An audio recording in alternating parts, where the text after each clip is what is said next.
Long ago in the annals of history, the Spartans, much like their fellow Greeks, were seemingly ordinary, sharing a common culture, language, religion, and way of life.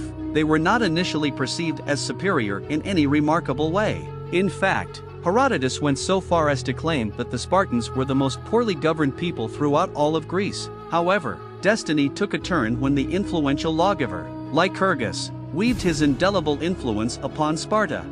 Lycurgus, a figure steeped in legend and revered wisdom, orchestrated a transformation that would forever alter the course of Sparta. At the core of this monumental shift was the inception of the Spartan constitution, a masterstroke of societal design. Central to this constitution was the Agoge, an extraordinary system of education and training to which every Spartan citizen was to be subjected.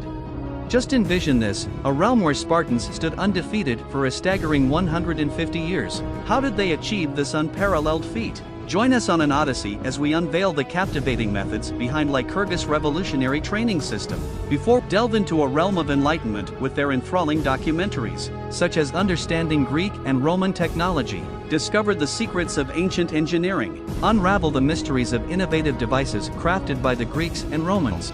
Picture Lycurgus beholding the lackadaisical, ordinary citizens of Sparta. In that moment, he resolved that a radical shift in upbringing was imperative for his people. At the heart of this transformation was Lycurgus' firm belief, a conviction that healthy, disciplined, and able-bodied individuals were the linchpin of a successful, functioning society. His vision extended beyond just the boys. It encompassed every young Spartan citizen, irrespective of gender. While the girls were exempt from the more arduous aspects of the Agoge, they were nonetheless expected to partake in similar exercises as the boys. It was a doctrine based on the belief that both parents needed to be in peak condition to produce exceptional offspring. To our modern sensibilities, Lycurgus' system stands as a remarkable, even extreme, experiment, an experiment impossible to replicate in today's world. What would transpire if an entire community were isolated from the rest of the world and raised through unyielding discipline, physical exertion, and unwavering resistance to struggle, all held as societal norms and the very essence of existence for every individual? In theory, this experiment would birth a utopia of resilient individuals, beings ingrained with qualities that epitomized respect, the endurance of life's struggles, and an unrelenting pursuit of perfection. Let us now peer into how Lycurgus translated this theory into a tangible system and whether it indeed achieved the lofty goals he had envisioned. For the boys, the system unfurled in three distinct phases: childhood, adolescence, and young adulthood. The initial phase resembled, in some aspects, a modern boarding school. Young Spartans left the comforting embrace of their families to immerse themselves in the realms of letters, music, poetry, singing, and sports. While other Greek city-states had similar systems, they relied on private tutors to educate their children. The Spartan approach, however, was communal in nature. A chosen man, known as the paedonomos or supervisor, undertook the monumental responsibility of nurturing the boys. This role, a crucial one in shaping the next generation of Spartans, was reserved for those eligible for the highest offices. The supervisor bore the weighty task of ensuring that young Spartans emerged as loyal, resourceful, disciplined individuals accustomed to rigorous physical activity. Above all, as beautifully articulated by the writer Plutarch, the Agoge was a school of obedience. The supervisor wielded the authority to discipline the boys as he saw fit, and a cadre of older boys, armed with whips, stood by to enforce these punishments, to ensure a constant watch over the boys. Every citizen had the privilege to assume the supervisor's role in his absence, directing the boys as deemed appropriate. Yes, citizens were also empowered to discipline the boys for any transgressions. As a result, the boys imbibed an inherent respect for all, speaking only when spoken to. Xenophon, a contemporary historian, remarked that the boys moved about with a measured gaze, careful not to incite any. This cultivation of discipline and respect marked the initial step of their arduous training.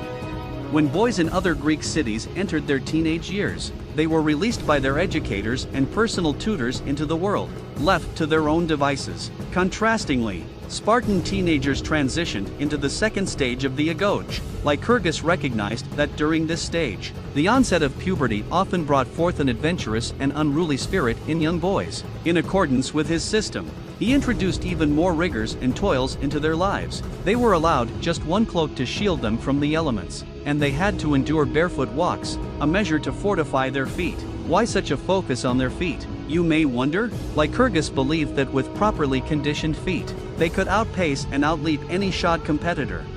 At this pivotal stage, the young Spartans were tutored in the art of warfare, mastering the use of weapons. They also engaged in collective silent marches, a profound psychological tactic that set them apart. Imagine a seemingly emotionless and confident army, marching in perfect synchrony to the rhythm of music, a spectacle that rattled the unprepared. Such a disciplined display was an uncommon sight in ancient warfare, serving as a potent weapon of intimidation. But there was more to their training: collective dances, known as pyrikios, a mesmerizing display of repetitive compound movements performed in full armor. These war dances were a symphony of motion, strengthening countless muscles, improving balance, and honing their combat skills to perfection. It was a glimpse into the extraordinary training system that shaped Spartans, their discipline, their precision, and their legendary prowess. This was just the beginning of their arduous journey through the Agoge. Stay with us as we delve deeper into Lycurgus' vision and unravel the compelling tale of how these extraordinary young Spartans embraced this relentless regimen. Are you prepared to step into the realm of Sparta, to witness the birth of an unyielding society bred for greatness? Join us on this epic odyssey as we unearth the secrets of the Agoge and the unparalleled legacy it left behind. As the sands of time whispered tales of ancient Sparta, their training methods stood as a testament to unparalleled discipline and foresight. Unlike the modern obsession with bulging muscles, the Spartans focused on a more refined approach. Speed, agility, and muscle memory were their forte. A Spartan warrior embodied lean, nimble power, a body carrying just enough muscle and weight for optimal performance. What fueled this relentless pursuit of excellence? Hunger, an ever-present companion, driving Spartan youths to their limits. A hunger that went beyond the physical, pushing them to test their resourcefulness and resilience. It was a calculated aspect of the second stage of their training, a stage designed to mold Spartans into beings of sheer determination. But this was only the tip of the spear. Spartans faced an unyielding series of trials: the biting chill of the Eurotas River, its icy waters a testament to their resilience. To bathe in anything less than cold was deemed an act of cowardice, a notion that permeated every aspect of their training. The Spartan way was about more than just physical endurance, it was a careful dance of rationing, training, and clothing. Lycurgus, the architect of Spartan society, aimed to instill self-control in their needs. The result? Boys who were content with less food, fewer garments, and fewer personal possessions. The objective was to prepare them for the inevitable, toughening them for a world that demanded resilience. In public, a Spartan youth was a study in restraint. Their hands remained hidden beneath their cloaks, their footsteps a silent echo, and their gaze fixed firmly on the ground. They spoke only when necessary, their words measured and valuable.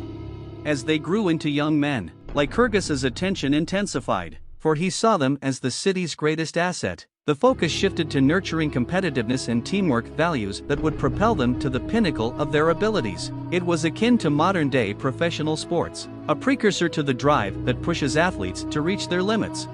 The method was ingenious. 3 leaders were appointed to handpick the finest among the youth, forming teams of 100 each. These leaders had to justify their choices, cultivating a culture of scrutiny and competition. The chosen and the rejected would clash, fueling a fierce rivalry, one born out of a desire to prove one's worth.